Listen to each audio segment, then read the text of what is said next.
2,500 RPMs and floor it. Oh, this thing actually gets up and goes. Holy.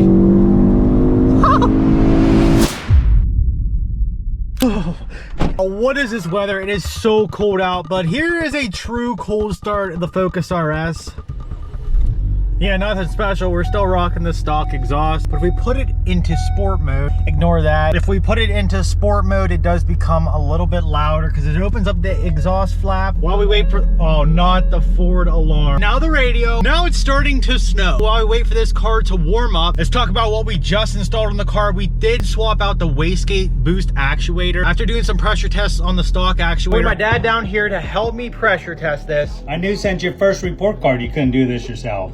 We got a piece of cardboard on there to seal our air compressor in. Hold it underwater, and it's already not looking so good. Let's add some air. Yep, it's bubbling at the bottom. I'm almost 100% sure that's what was causing the boost overload issues before. And ever since we put the Turbo Smart wastegate on, we haven't had an issue since. After setting the 5mm preload on the Turbo Smart wastegate, we finally did manage to get it onto the turbo. We just pretty much had to move the engine mount. You can tell that is something Ford did not want anyone messing with. R.I.P. my dad's yard. I thought this car was all-wheel drive. We're about to hit the fence. My dad is going to... Hit the top button for good one. Dude, I thought this car was all-wheel drive. He's going to tweak when I tell him my car's stuck now. Okay, we know your focus is crashed.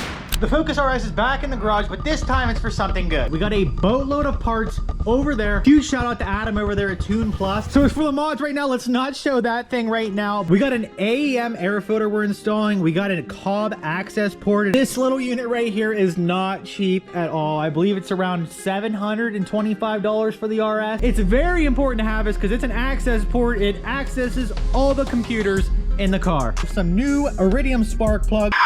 Are those the NGK Iridiums? I believe they're one step colder. We'll eliminate any spark issues when it comes to power. Now let me throw this over here. We got ourselves a Turbo Smart wastegate actuator. As you guys remember, in the last video, we had an over boost issue. Every time I'd full throttle the car, it'd build way too much boost, and we would get a service engine now code, and then it would go into limp mode. Well, after doing a few tests back here with the wastegate actuator, I hooked an air compressor up on the end of that vacuum line. It turns out the wastegate actuator actually has a crack in the back of that bell housing. Because when the car was in an accident, the engine actually shifted back, which the wastegate actuator actually made an indent in the firewall, as you can see.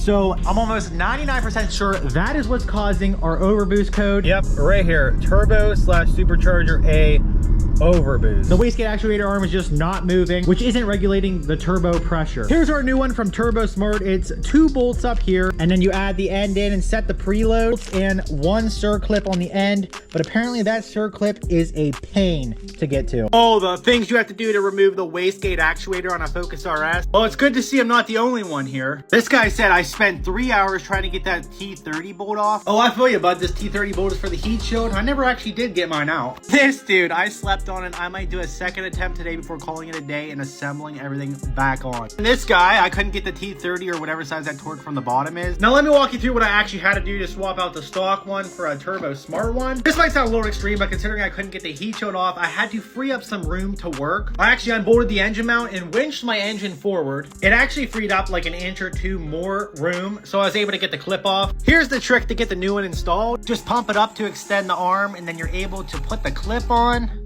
And then pretty much you're good to go after that. We got to put the engine back where it was. So yeah, just 2 bolts, 1 clip, and you can swap out your wastegate actuator. Those parts right there should get us back on the road, but are you ready for the exciting part of things? This thing right here, if you know what this is, you know what we're about to do. As you can see, it's some kind of sensor. We got some fuel lines, hint, hint, some wiring. I actually don't know how this wires up, but what it is, it's a Bluetooth ethanol sensor. We can now monitor the ethanol percentage we have in the gas tank, because guys, we're going going E30. Gotta get some power into that thing because I'm not driving a stock Focus. As you guys know, my brother with a 3.5 EcoBoost keeps running his mouth. He thinks his truck's faster than this car. So we're gonna put the mods we need to beat him in a race. That will be coming up on the channel soon. Let me get these spark plugs swapped over. Let's get that wastegate on. The new air filter, because this one is looking a bit busted. Then next month we'll be disassembling the front end of the car because we got some painting to do. Paintwork ain't done, the project ain't done. There back, the car looks immaculate. There forward, it's not looking so hot. We got an absolute faded black hood. We gotta get that taken care of. Then hopefully down the road, we can add some vinyl wrap. I'm not sure what color yet, but I'm excited to finally get this car wrapped up. This car has been an absolute headache. We've been working on this car for a good 9-10 months. We're just now working out the small little bugs, but we're gonna be adding a whole lot of horsepower, so stay tuned for that. Here's our 4 Ford factory plugs. You can see they're pretty carboned up. I swapped them out for some TunePlus's pre-gapped NGK Iridium plugs. There's nothing wrong with these. I just wanted to eliminate the possible spark issue if we did have one down the road after we do install these handful of mods. The car only has 39,000 miles on it. It's a fairly cheap and easy to install maintenance part, so I'd rather be safe than sorry. I know you're supposed to have your car tuned to that actuator, but so far we haven't had any overboost issues. Yesterday I got the Cobb access port installed to the car. I'm currently waiting on a tune from Adam at TunePlus. We're gonna be tuning this car to 93 octane, and then we do have a little ethanol tune coming. I do have the Bluetooth ethanol content reader, but I just have not installed it yet. Then I'm not sure if we're doing E30 or E40, but we're definitely adding some ethanol to get that extra power boost. I know some people were saying mixing 93 and E85 was kind of a pain at the gas station. Since this car is not my daily driver, I don't think it'll be that bad. If it gets us a little bit more horsepower, I think it'll be worth it. Right now, we're just running the stock map. I'm too scared to load a Cobb preset on there. I've heard way too many horror stories. We got our Cobb access port here. Today we're gonna be tuning the Focus RS. What's up guys? Today we got some tuning to do on the Focus RS. It's no longer going to be stock. We got our Cobb access port here. We're gonna go download our 93 octane tune from TunePlus. It's our baseline flash for the mods we currently have. We're gonna get that file downloaded onto our access port, then flashed onto the car. Then we got some data logging. I believe we have to find a nice straight flat road, and we have to be in 3rd gear and pretty much run it to redline. I'm curious to see the difference in feel of this 93 octane tune versus the stock tune. Send 2 data log polls back to our tuner, and then they're gonna make a couple fine adjustments for our car. Then after a couple back and forths, this thing is gonna be running at optimal performance on our 93 octane tune, and then we're gonna dial in our ethanol tune. Right here we have an email with a file from Adam at TunePlus. Let's head into the office, get that file downloaded on our access port, and get this car flashed. We're here at the computer. We got our access port hooked up to the computer. Let's check our email and access our baseline file from TunePlus. Here's the email from TunePlus. As you can see, our attached baseline file is right here. As you can see, we're tuning for 93 octane. We got our couple mods there, like a TunePlus upgraded wastegate actuator. As you guys know, requires a tune. We got a different air filter, some spark plugs, and a triple pass radiator. Our baseline map right here is adjusted for all of our modifications. Let's download that baseline file, head over to our access port manager, and download that file onto our Cobb access port. Right here's our file. It's a PTM file. I don't even know what that is. Search for maps, and right there it is, our TunePlus 93 octane tune. Right there it is, and let's eject. Just like that, out to the car we go.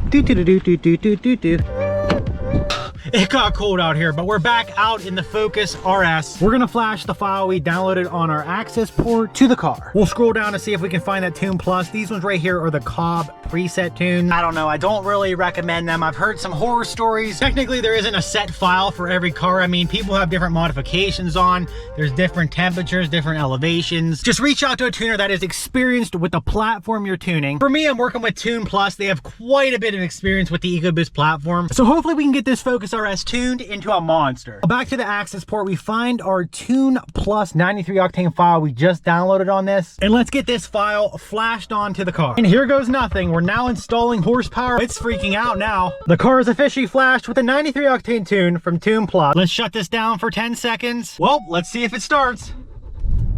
The car started. That is good news. Let's get this out on the road before it gets dark. Let's do some data log runs, and then we gotta send them files back to Adam. I'm pretty excited to see how much different this 93 octane tune is versus the stock tune. TunePlus sent us a list of the stuff we have to enable on here to log. Anyways, we're gonna go through this list, enable everything that I need. We need to put the car in third gear at about 2,500 RPMs and just pretty much full throttle it. Let me let this car warm up for a couple more minutes and then we'll hit the road.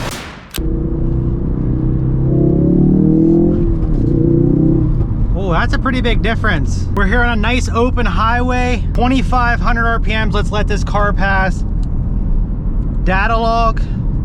Had ambient air temperature clicked for data logging, which is one too many to data log. Let's put this back up here and give it another go. Honestly, the hardest part is finding a stretch of road that's nice and flat. This strip up here should be a decent spot.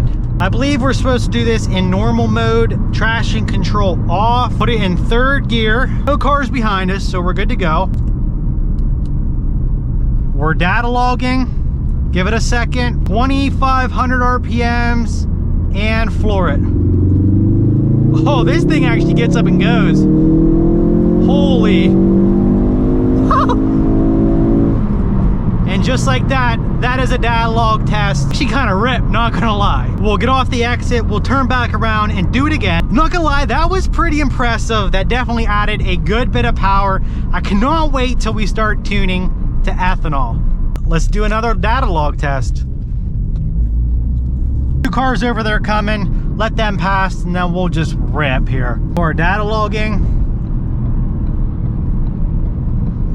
it's kind of hard if there's a lot of cars. 2,500 RPMs and floor it.